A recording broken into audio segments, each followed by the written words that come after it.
राम राम जी। मेरा नाम है नीरू और मेरी नई वीडियो में आप सभी का तहे दिल से स्वागत है। पता है, जब भी आप जिंदगी में कुछ नया करने निकलते हैं या फिर जिंदगी में कुछ बड़ा अचीव करने की सोचते हैं तो रुकावटें, मुसीबतें बिना बुलाए मेहमान की तरह आपके सामने टपक पड़ती है। और ऐसा ही कुछ मेरे साथ हो रहा है। 7 और 8 दिसंबर को है मेरा एस्टेट टीजीटी साइंस का एग्जाम और ऐसे में अभी मेरी बेटी की तबीयत बहुत ज़्यादा ख़राब हो गई है। मैंने उसे नेबुलाइजर दिया लेकिन कुछ खास फर्क उसे पड़ा नहीं। तो शाम के टाइम मुझे उसे डॉक्टर के पास लेके जाना पड़ा। एक तो यहाँ पर ठंड इतनी ज़्यादा होने लगी है और ऊपर से पोल्यूशन का माहौल है, मतलब एयर क्वालिटी इंडेक्स बहुत ही ज़्यादा ख़राब चल रहा है, जिसके चलते स्कूल तो बंद है ही और साथ में मेरी बेटी भी अब बीमार हो गई है। शायद इसको शादी वाली ठंड लग गई है या कुछ इन्फेक्शन हुआ है, मुझे समझ नहीं आ रहा। ये बहुत ज़्यादा सैड, और इसके सैड होने की वजह से मेरी पढ़ाई पूरे तरीके से डिस्टर्ब हो रही है। मैं चाहकर भी नहीं पढ़ पा रही हूँ। अगर मैं यहाँ वहाँ से अपनी चीज़ें से ध्यान हटा के अगर पढ़ने बैठती भी हूँ ना तो बेटी का मुंह देख के नहीं पढ़ा जा रहा है।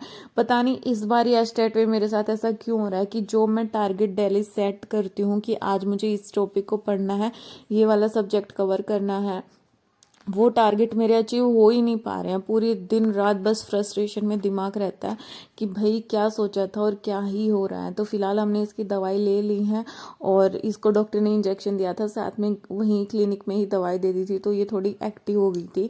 और अभी घर पहुंचते पहुंचते हमें काफ़ी रात हो गई थी, तो देखते हैं घर जाके ये कैसा बिहेव करती है, पढ़ने भी देती है या नहीं देती। वरना आज का दिन मेरा टोटली बिना पढ़ाई के गया है। मतलब मैंने सोचा था कि आज मेरे को सीडीपी कंप्लीट रिवाइज करनी है लेकिन मैं नहीं कर पाई।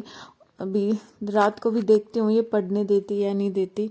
जब आप शादी हो जाती है ना तो बेशक आप अपने लिए टाइम निकाल सकती हैं, आप पढ़ सकती हैं, आपके पास इनफ टाइम होता है सेल्फ केयर के लिए, खुद पे कुछ क्रिएटिव करने के लिए या फिर सेल्फ एम्पावरमेंट के लिए खूब टाइम होता है। लेकिन जब आपके बच्चे हो जाते हैं ना तो वो टाइम निकालना बहुत ज़्यादा मुश्किल हो जाता है। बेशक आप टाइम निकाल ले बच्चों के होते हुए भी, लेकिन फिर आपके अंदर ना वो गिल्ट आ जाता है कि इस टाइम मुझे अपने बच्चों के लिए अवेलेबल होना चाहिए और इस टाइम मैं पढ़ाई कर रही हूँ। ये जो गिल्ट होता है ना, ये ना तो आपको ढंग से पढ़ने देता है और ना ही मतलब बच्चों के पास आपको ढंग से टाइम स्पेंड करना चाहता है। जो मेरे व्यूअर्स हैं, जो एक मदर है, वो ये बात समझ सकती है कि जब हम अपने रोते हुए बच्चे को छोड़कर अपनी पढ़ाई करने बैठते हैं या फिर उसे कहीं बाहर खेलने भेज के पढ़ाई करने बैठते हैं या फिर जो हमारे बच्चों के पर्सनल काम है वो कोई और करता है हमारी जगह, तो हमें ना एक अलग सा ही गिल्ट हो जाता है कि यार मैं उसकी मदर हूँ, ये काम मुझे करना चाहिए। और यही गिल्ट मुझे लगता है मोस्टली मदर्स को आगे बढ़ने से रोकता है, क्योंकि जो ये गिल्ट की वजह से ही वो सोचती हैं कि पढ़ाई तो हम बाद में भी कर लेंगे, पहले बच्चे की परवरिश जरूरी है, बच्चा बड़ा हो जाएगा और फिर बोलेगा मम्मी आपने हमारे लिए किया क्या है। मुझे लगता है ये सोच मतलब काफ़ी हद तक गलत है, क्योंकि अगर आप इस गिल्ट में रहोगी ना तो आप, बेशक आपका बच्चा बड़ा हो जाए, बेशक वो बहुत ही महान मदर आप बन जाओ, लेकिन जो आपकी खुद की पर्सनैलिटी है ना वो ना कहीं गायब हो जाएगी। वहीं अगर आप इस गिल्ट से बाहर निकल के बच्चे को डिसिप्लिन वे में समझा के प्यार दुलार से कि बेटा मेरे को पढ़ना भी है, ठीक है, मैं आपकी मम्मा हूँ, आपके लिए मेरा इनफ टाइम मैं दूंगी, आपकी इनफ केयर मैं करूंगी, ऐसे में आप अपने सास ससुर की या फिर किसी और की हेल्प भी ले सकते हो कि थोड़े टाइम के लिए वो आपके बच्चों का ध्यान रखे। ऐसे में गिल्ट करने की कोई बात नहीं है, फैमिली होती ही सपोर्ट के लिए है। तो अगर आप अपने बच्चों को ऐसी जगह भेज रहे हो जहाँ उनका प्रॉपर केयर रखा जा रहा है तो आप फ्री माइंड होके पढ़ सकते हो।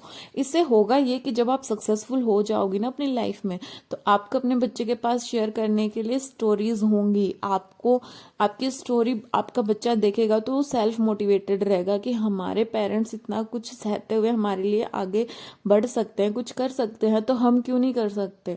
और अगर आप लाइफ में सक्सेसफुल हो भी गए इस गिल्ट से बाहर निकल के तो इसमें भला आपके बच्चे का ही है, उसी की लाइफस्टाइल बेटर होगी। और आज के ज़माने में पैसा है तो सब कुछ है, ये सब कहने की बातें होंगी आज के ज़माने में कि रिश्ते ही ज़िंदगी की नींव है। मतलब ठीक है, ये लाइन भी अपनी जगह सही है, लेकिन हमारे समाज में पूछ सिर्फ उसी इंसान की होती है जिसके पास या तो इनफ पैसे हैं या फिर जो सरकारी नौकरी में है या फिर जिसके पास बाप दादा की संपत्ति है।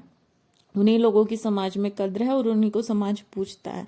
तो इसमें बहुत ज़रूरी है कि अपना सोशल स्टेटस मेंटेन करा जाए, साथ में अपने बच्चों के फ्यूचर के लिए कुछ जमा पूंजी अभी से इकट्ठी करी जाए, उन्हें एक बेटर लाइफस्टाइल के लिए खुद तो सक्सेसफुल हुआ ही जाए, साथ में उनके साथ एक एग्जाम्पल भी सेट करा जाए कि जब मैं कर सकती हूँ तो तुम लोग भी कर सकते हो।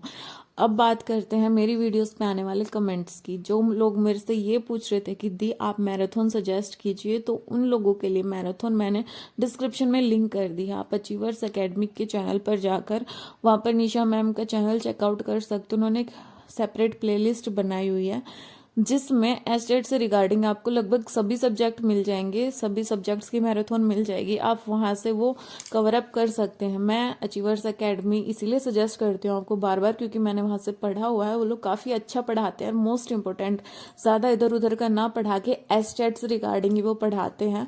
तो अभी टाइम कम है तो क्यों रिस्क लेना, जो अजमाया हुआ है उसी को पढ़ें, बार बार उन्हीं की मैराथन देकर उन्हीं चीजों को रिवाइज करें, तभी वो आपके दिमाग में टिक पाएंगी, वरना जल्द ही दिमाग से निकल जाएंगी। और जो एक बहन मुझसे हरियाणा जीके के बारे में पूछ रही थी कि हरियाणा जीके की प्रदीप सर की वीडियो, उसका लिंक भी मैं डिस्क्रिप्शन में डाल दूंगी, आप वहां से चेकआउट कर सकते हो। वो वीडियो 2 से 3 साल पुरानी है, लेकिन हरियाणा जीके के लिए इनफ है। साथ में आप हरियाणा करंट अफेयर्स भी कर लीजिएगा। मिलती हूँ नेक्स्ट वीडियो में, तब तक के लिए जय बाबा।